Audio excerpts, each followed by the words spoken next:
Good morning, everyone. Today we are going to deal with the last lesson of your English supplementary reader, and that is Memories of Childhood, बचपन की यादें, by the writer Bama. We must know about the writer at first. So Bama is a Tamil Dalit feminist, committed teacher and novelist. ये एक शिक्षिका भी रही है और एक नॉवेलिस्ट भी है और फेमिनिस्ट, महिलाओं के आंदोलन से जुड़ी हुई रही है. She rose to fame with her autobiographical novel करपू. उनका एक नॉवेल था ऑटोबायोग्राफिकल जो खुद के लाइफ के ऊपर में आधारित होता है, दैट इज कॉल्ड ऑटोबायोग्राफिकल. तो उस नॉवेल के साथ ये ज्यादा प्रसिद्ध हुई, which chronicles the joys and sorrows experienced by Dalit Christian women in Tamil Nadu. इनकी इस किताब में तमिलनाडु की कुछ महिलाओं का वर्णन है जो कि दलित क्रिश्चियन महिलाएं हैं. ठीक है. Now we are coming to the story of Bama. This story is written by Bama, who is one of the characters in this story. It means Bama is a character herself in this story. She is a little cheerful girl who loves to observe things taking place in her street. जब वो छोटी सी बच्ची थी और वो रास्ते से आना जाना करती थी, स्कूल जाया करती थी, तो रास्ते में हर चीज को देखना, ऑब्जर्व करना, उस चीज को एंजॉय करती थी. She says though it takes only 10 minutes to reach home from her school, but she takes about 30 minutes to reach her home from the school. Actually उसे घर आने में 10 minutes लगते, लेकिन बामा takes 30 minutes. उसको कितने मिनट्स लग जाते थे? 30 minutes, because rest of the 20 minutes she spent on observing, watching the variety of things she saw while coming home. वो रास्ते में जिन चीजों को देखती थी उनको देखने में ही वो बिजी रहती थी, इस वजह से 20 मिनट्स एक्स्ट्रा उसे लगता था. She then explains the reason behind it. बाद में वो इस चीज का रीजन बताती है कि why she expended that 20 minutes. She says when she is on her way to home, she sees a monkey performing and a snake charmer doing some act with his snake, which was very interesting for her. क्योंकि बाबा जो writer है वो काफी छोटी थी, तो वो इन चीजों को अपने रास्ते में देखा करती थी, जैसे कि मंकी परफॉर्मिंग. एक मंकी है, वो कुछ परफॉर्म कर रहा है, कुछ दिखा रहा है.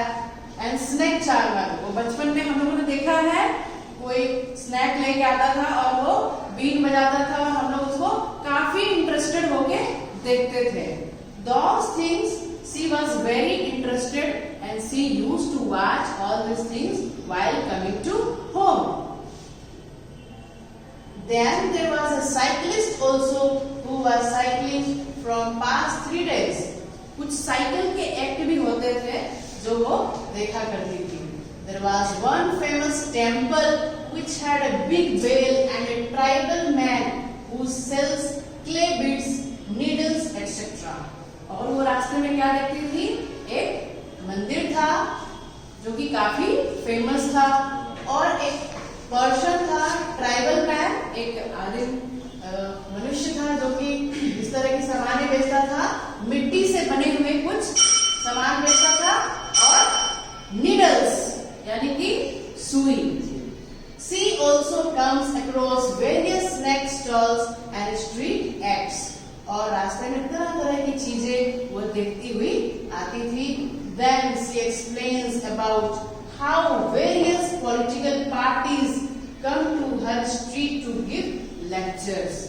और ये भी देखा करती थी कि बहुत सारे लीडर्स पॉलिटिकल पार्टी के, राजनीतिक पार्टी के भाषण देते थे, किस प्रकार वोट लेने के लिए वो लोगों को प्रोत्साहित करते थे. As he proceeds, further she showed a landlord sitting watching his workers work in the field. जब वो आगे बढ़ती है तो वो देखती है कि लैंडलॉर्ड यानी उस जगह का मालिक वो बैठा है और उसके वर्कर वहां पर कुछ काम कर रहे हैं. कहाँ पे? फील्ड में काम कर रहे हैं.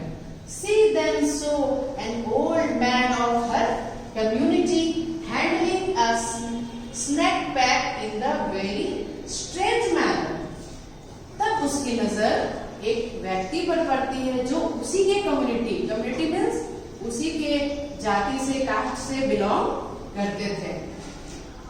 तो बड़ी अजीब तरीका से उन्होंने एक चीज को पैक कर रहा था. स्नैक पैक मतलब कुछ स्नैक्स थे, कुछ खाने का चीज था और वो उसको अजीब तरीका से पैक किए हुए थे. And then offering it to the landlord. और उस पैक को वो लैंडलॉर्ड को दे रहे थे, अपने मालिक को दे रहे थे.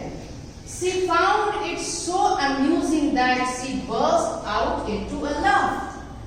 उसको देख के इतना अजीब लगा कि she started laughing. वो अचानक से हंसने लगती है. But why? ऐसा क्यों होता है? Let us see. On reaching home, she narrates it to her elder brother. जब वो घर पहुंच जाती है तो अपने बड़े भाई को ये बात वो बताती है. And starts laughing. And again she starts laughing. Now the person was packing like this and offering to the landlord. But why? I don't know. And she started laughing because she is a small child. वो बामा उस समय काफी छोटी थी. It is a memory of her childhood. ये उसकी बचपन की कुछ यादें हैं. He then tells her a real truth about her being from a low caste and that the upper caste people do not like their presence or touch the low caste as it would make them impure. उसका बड़ा भाई तभी उसको बताता है कि we belong to low caste. हम लोग निम्न जाति से संबंध रखते हैं. And that landlord वो किसी और कास्ट का था और हम उससे टच नहीं होते because we are considered untouchable in society. हम लोगों को इस समाज में अछूत माना जाता है. अनटचेबल जिसको लोग छूना भी पसंद नहीं करते हैं. She finds it so disgusting that she grows angry over the upper caste people. वो छोटी सी बच्ची बामा उस वक्त इस बातों को सुनकर बहुत नाराज हो जाती है कि ऐसे भी लोग होते हैं सोसाइटी में. And some days later her elder brother is questioned about his whereabouts to know his caste. अपने भाई से वो प्रश्न पूछती है ये जाति क्या है, इसके क्या प्रभाव है, ऐसे लोग क्यों हो गए. She asked a lot of questions from his brother. He then suggests her to study hard as only this could earn her respect. तभी उनके बड़े भाई बाबा को समझाते कि when you will study hard, आप बहुत मेहनत करके पढ़ोगे तो ही इस समस्या का निदान हो सकता है. Because knowledge is everything. आपके पास ज्ञान है तो कास्ट कोई मायने नहीं रखता है. She works as per his suggestions and become topper. और वो बात उसके दिमाग में इतना गहरा प्रभाव पड़ा कि बामा उस वक्त से इतनी सीरियसली स्टडी करने लगी कि एक दिन वह अपने क्लास की टॉपर बन गई. और जब क्लास की टॉपर बनी तो बहुत सारे फ्रेंड्स जो अपर कास्ट के भी थे वो उससे दोस्ती करना चाहने लगे. This not only earns her respect but many friends too. इस क्रम में बामा सिर्फ बहुत सारे दोस्त ही नहीं बन गए बल्कि समाज में एक ऑनर, एक रिस्पेक्ट, एक सम्मान मिला कि हाँ this girl belongs to a untouchable caste. लेकिन वो अपने लाइफ में इस तरह की अचीवमेंट की है, उपलब्धि प्राप्त की है due to her hard work, अपनी मेहनत के बल पर. तो I am reminding one quote of Mahatma Gandhi here. Mahatma Gandhi ने कहा था कि education, शिक्षा, education is a democratizing force, but in our life it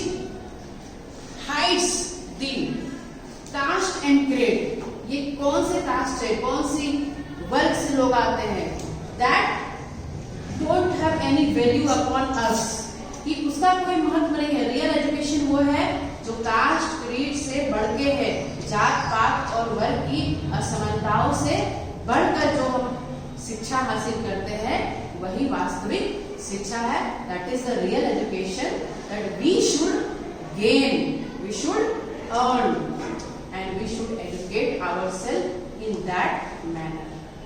Thank you.